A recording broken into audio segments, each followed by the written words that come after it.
Today I'm just going to give you a super quick tip on how to get you and your baby to bed faster when you both are up in the middle of the night, whether it be for a feeding or a change or whatever. Blue light, which is basically any kind of white light, sends a message to your brain that it is time to wake up. So if you have to turn on the lights in order to get a feed done, or even if you have a bright blue light, and especially if you're using your phone, if you're up in the middle of the night and you're kind of like, well, I'm bored and I'm feeding my baby, and you're, hacking away on your phone for a little bit, all of those things will trigger a message to your brain to say, hey, it's time to wake up because the sun's out.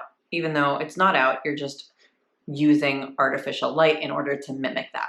And this is going to be especially important if your baby can't tell the difference between daytime and nighttime right now. If they're up at 2 o'clock in the morning and they think, oh, it's time to play, you don't want them to think that. And that could be because of your lighting situation. So if that's the case, definitely remove all of that white light, blue light, your phone light, so that they realize, okay, this is just time to feed and now we can both go back to bed really quickly. So what I do is I basically have a camping headlamp that basically has a red feature. I know, I'm super sexy. Not all camping headlamps have a red light feature, so you definitely want to find one that does.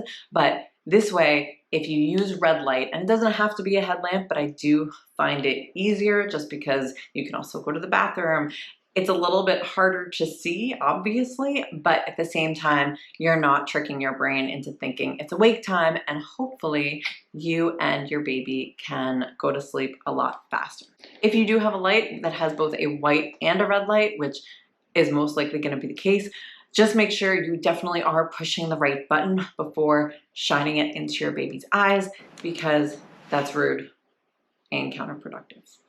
The one downside is baby poops are a lot harder to see in red light.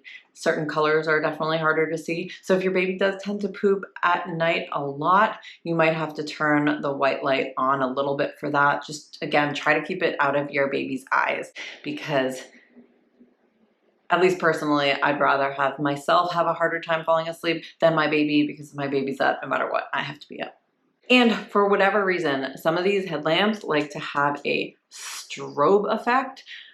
I don't know who wants a strobe light when they're camping, but mine does it for both. I don't know if you can see it, the red and the white. So to check to make sure I'm not using either the wrong light or the strobe effect, I usually put the light face down on a piece of fabric and push the button until I absolutely know it is the right light. And if you really want to use your phone in the middle of the night, there are settings that you can change on your phone to make it so it is less detrimental and it's not just a glaring white light in your eyes.